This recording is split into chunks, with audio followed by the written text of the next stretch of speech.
Bienvenidos amigos a este espacio de información sobre inmigración con los abogados Alejandro Vázquez Sánchez y Luis Negrón. Hoy hablaremos sobre el formulario I-220A que permite a migrantes entrar temporalmente a los Estados Unidos y también responderemos dudas sobre la suspensión del programa de parol humanitario, la petición I-130 y el CBP-1. Bienvenidos abogados. Primera pregunta para ustedes, para Luis y para Alejandro.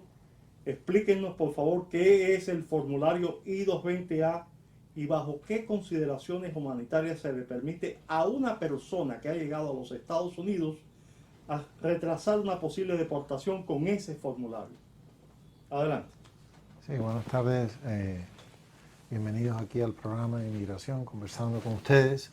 Un privilegio tenerlos y necesitamos que nos escriban y que nos den las preguntas que tienen. Este I-220A es una orden de salida bajo palabra, donde el gobierno de Estados Unidos procesa a las personas bajo la sección 236 del Acta Migratoria que llegan a Estados Unidos de manera irregular, los detiene y en vez de tener una detención larga y que estén pendientes a un proceso de corte, los pone ante un juez de inmigración bajo la sección 240, pero en vez de permanecer detenidos, tienen la facultad de liberarlo.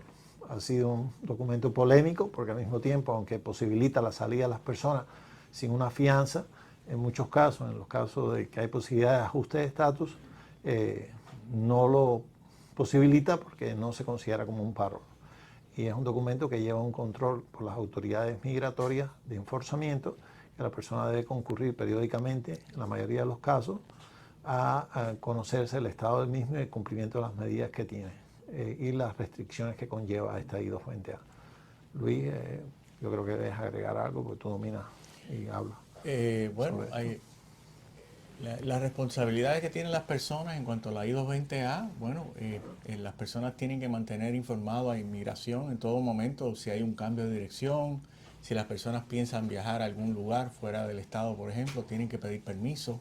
Eso es bien importante. También no pueden tener ningún tipo de violación, incurrir en ningún tipo de actividad delictiva y mantener siempre un perfil bajo en términos de que no pueden asociarse con personas que sean conocidas, que estén envueltas en actividades delictivas y mantener siempre a inmigración informado de cualquier cambio que surja en su proceso, ya sea de dirección, teléfono, para que no tengan ningún tipo de problema. Bueno, abogados, ¿y cuáles son las opciones o vías legales que tienen los portadores del I-220A para obtener un estatus migratorio propiamente? Es un proceso complicado, pero normalmente una persona que tiene I-220A y que está pendiente en corte debe someter el asilo político y tiene un año para hacerlo. Y como ustedes saben, que se ha hablado anteriormente, el asilo es un remedio migratorio que posibilita a personas que ha tenido persecución o que tiene temor de persecución futura basado en persecución por raza, religión, nacionalidad, opinión política o membresía en un grupo social determinado, de someter el formulario de asilo. Además de esto, existen remedios colaterales. Si la persona obtiene un parol, en el caso de los cubanos, pueden aplicar la ley de ajuste cubano. Y si la persona está casada con un familiar inmediato y obtiene un parol, puede entonces someter la I-130 y posteriormente el ajuste de estatus. También la persona que se le otorga un asilo puede entonces aplicar a la residencia basada en el estatus de refugiado. Estas son las posibilidades más inmediatas, amén de las otras posibilidades que hay, que hablaremos más adelante en cuanto a las posibilidades de cerrar los casos administrativamente en corte o terminarlos si hay peticiones familiares inmediatas o con orden de prioridad. Luis. Sí, en muchos jueces aquí, por ejemplo en la Florida, pues cuando hay una petición familiar, ya sea inmediata o de algún otro tipo, pues se puede hacer un acercamiento a los fiscales. Hay un procedimiento que en inglés se llama prosecutorial discretion, en el cual los fiscales tienen la discreción de ellos analizar el caso y si entienden que hay posibilidades de que se desestimen los cargos, pues ellos hacen una moción al juez y el juez pues normalmente otorga esas mociones y desestiman los cargos y de esa manera pues ya la persona no tiene, es un cierre total del caso de corte. La persona entonces puede decidir cómo quiere manejar el proceso.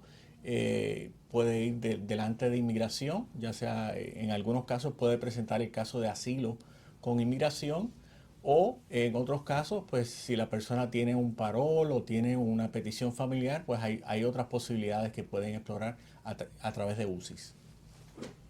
Ahora, si el portador de la I-220A tiene la posibilidad de ajustar su estatus por petición familiar, la persona que lo reclama tiene que demostrar solvencia financiera. Bueno, inicialmente lleva una petición familiar que no conlleva la solvencia financiera. O sea, la I-130 no conlleva en sí un affidavit de sostenimiento económico. El proceso de ajuste de estatus, que es el proceso que tú cambias el estatus dentro del país, sí lo lleva, que es la I-485, que lleva el formulario I-864, o el proceso consular, porque normalmente toda persona que tenga una I-220A entró de manera irregular. Y al entrar de manera irregular, si no tiene un parol, no puede ajustar en los Estados Unidos.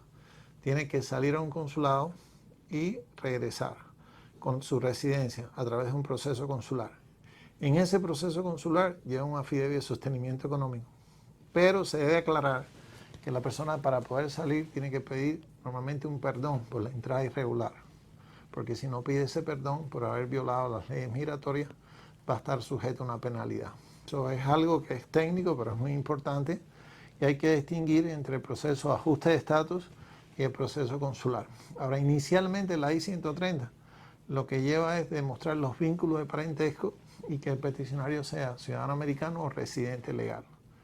Y una vez establecido eso, lleva entonces un proceso de ajuste si la persona tiene parol, una entrada legal o un proceso consular que la persona tiene que salir previo, si ha entrado de manera irregular a un perdón, o como ahora salió hoy día lo del parole in place, que ya es el formulario este nuevo que se creó, que es el I-131F, que se hace electrónico y que incluye a las personas que están en deportación o que han tenido una orden de deportación.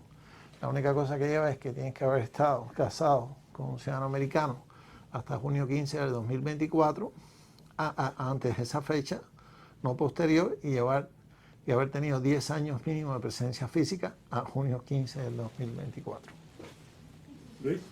Sí, es un programa nuevo y entonces da la posibilidad de personas que lleven ese tiempo, por lo menos los 10 años, a partir de esa fecha que acaba de mencionar Alejandro, y da la posibilidad de que la persona pueda hacer los trámites desde acá de Estados Unidos. Muchas personas pues tienen ese temor de si se hacen un perdón, por ejemplo el I-601A, de viajar fuera, ir a su país de origen, en el caso por ejemplo si la persona es cubana y había solicitado un asilo, pues siempre está ese temor de regresar al país. Entonces eso es una buena alternativa que da posibilidad a muchas personas que puedan hacer el proceso desde aquí de Estados Unidos. Ahora, abogado, una persona que haya tenido un I-220A y que finalmente haya sido deportada, ¿pudiera aplicar al parol humanitario una vez vuelva a comenzar el programa? Yo creo que tiene que tener 5 años fuera del país como mínimo antes de poder aplicar al parol humanitario. En la mayoría de los casos hay penalidades de 10 años, consciente de que el parol humanitario es discrecional, todo parol es discrecional. Y el hecho de que tú hayas estado en un proceso de deportación, a lo mejor en la discreción puede llevar a la negación, pero mínimo yo creo que necesitas 5 años para poder aplicar. ¿Y hay otros requisitos de inelegibilidad? Si entraste de manera irregular al país en una fecha determinada después de los convenios, si cruzaste la frontera mexicano-panameña, si trataste de entrar al país, creo que es en los cubanos hasta enero del 2023 inicialmente, y en los casos venezolanos hasta diciembre del 2023, o si cruzaste de manera irregular, eres inelegible. Básicamente esos son los requisitos fundamentales que tiene que ¿Y tener. las intercepciones en el mar? También, en el caso de haitianos y cubanos, creo que está en enero del 2023, me parece. Abogado Luis, ¿quiere usted agregar? No, yo creo que Alejandro ya cubrió todas las bases aquí. Creo que las fechas creo que están, para ser preciso en el tema de las fechas, que tú lo habías puesto, Hernán, era haber cruzado irregularmente la frontera mexicano-panameña con posterioridad a la fecha de anuncio del proceso, y si es un cubano o haitiano que ha sido interceptado en mar después del 27 de abril del 2023. y haber cruzado irregularmente los Estados Unidos entre los puertos de entrada después de la fecha que se anunció el proceso para venezolanos después del 19 de octubre del 2022 y para cubanos, haitianos y nicaragüenses del 9 de enero del 2023. Esos son los requisitos de inelegibilidad, Han básicamente. quedado aclarados esos puntos, pero vamos a aprovechar la oportunidad para finalizar este programa. Vamos a responder algunas preguntas que nos han llegado Claro que desde la audiencia. Claro que sí. La primera pregunta es del usuario Capri5729 y dice así: si mi hijo entró a los Estados Unidos por la CBP-1, pero ya tenía una petición I-130 desde hace 2 años, ¿podría ajustarse a esa petición ahora? Okay. La pregunta tiene 2 respuestas. ¿Podría ajustarse? Sí. Ahora depende de la fecha de prioridad de la petición y el tipo de petición. Si es una petición inmediata, sí, porque las peticiones inmediatas no tienen lista de espera. ¿Y qué son las peticiones inmediatas? Hijos menores de 21 años, esposos o padres de ciudadanos americanos mayores de 21, los ciudadanos americanos. Ahora, si es una petición que tiene un orden de prioridad, ya sea primera, segunda, tercera o cuarta, que depende si tú eres ciudadano americano pidiendo un hijo mayor de 21 soltero, si eres residente pidiendo esposa o a hijos mayores de 21 solteros, o si eres ciudadano pidiendo hijos casados, hermanos, depende de la fecha de prioridad. Porque el hecho es que si entraste por CBP-1, normalmente las personas tienen parol, y el parol te permite ajustar de manera a un estatus migratorio, pero en las peticiones que no son inmediatas necesitas saber el orden de prioridad de la petición. Y si la visa está disponible, o está disponible la segunda casilla del Boletín Nacional de Visas, que aunque no estando disponible tú puedes hacer un filing de la petición, entonces lo puedes hacer. Pero eso necesita una revisión, una persona que sea competente, un profesional, que le pueda decir primero si la visa está disponible y en no estar disponible, si inmigración en este momento está aceptando ese tipo de peticiones, porque en el segundo boletín de visa permite, aunque no estén disponibles, introducir los ajustes de estatus. Ahora, la siguiente pregunta es de Pía Vanessa Vega.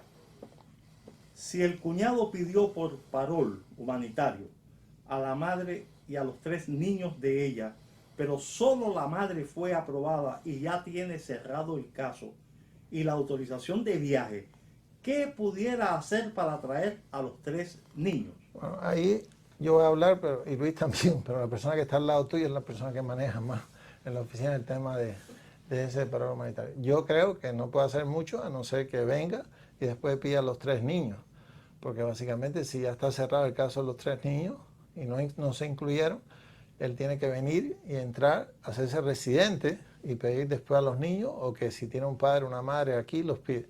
Pero en este caso, Catherine es la que... Catherine, no vas a salir en la cámara, pero vas a salir en la voz. ¿Cuál es lo que sea? En ese caso, lo que tienen que considerar sería que si le hicieron inicialmente una petición de parol a esos niños, porque no entran por grupo familiar. O sea, cada persona tiene que hacer una petición individual. Si los niños todavía están pendientes y en algún momento reanudan el programa, puede que se los aprueben. Pero si a los niños nunca le hicieron una petición individual, entonces realmente no tienen una petición por parol humanitario. Sería que la madre, una vez que aplique la residencia y la obtenga, entonces le haga una petición familiar. Y de esa manera pueden entrar legal al país. Muy bien. Bueno, la última pregunta ha sido la pregunta más solicitada por la audiencia, con decenas de personas interesadas en este tema, y dice así: cuando se reinicia el programa del parol humanitario y se investigan los casos de fraude, ¿existe la posibilidad de que cambie el sistema aleatorio de aprobación del parol para que se incremente la aprobación de casos por orden cronológico y así beneficiar a las personas que han estado esperando por más de 1 año? Esa es la gran incógnita, porque hoy día creo que se procesan 1000 aplicaciones diarias o 1000 algo, y la mitad son por orden cronológico y la mitad aleatoria. El tema es que al haber tantas peticiones, si tú lo haces por orden cronológico, limitas la posibilidad fáctica de toda la gente que vuelva a aplicar, que está aplicando por primera vez, de sentirse que tiene una posibilidad de solucionar, porque entonces realmente estás condenando el programa solamente a los casos que cronológicamente van por una lista de espera. Hacer un orden aleatorio le está dando esperanza a las personas que sometieron hace mucho tiempo, pero también a las personas nuevas que están haciendo. Hay una combinación de los dos. ¿Qué por ciento hoy día 50 y 50? Yo no sé si eso cambiará. Lo importante, a mi modo de ver, es que el programa funcione con seriedad, que no haya posibilidad de fraude y que nadie que quiera adelantar las visas lo haga de una manera irregular, sino que realmente el proceso aleatorio funcione como debe ser y el proceso de selección cronológico funcione como debe ser. Que no abra paso, que no haya brecha a que alguien, dando métodos irregulares o métodos que no sean correctos, pueda burlar el sistema y caer de primero o ser seleccionado. Eso para mí es lo más importante. Luis, ¿usted quiere agregar? Bueno, entonces, damos las gracias a los abogados Alejandro Vázquez, A Luis Sánchez Negrón y, Luis y Negrón. al asistente Y también a la Catherine asistencia Puerto. de Catherine Puerto. Muchísimas gracias, abogados. Muchas gracias.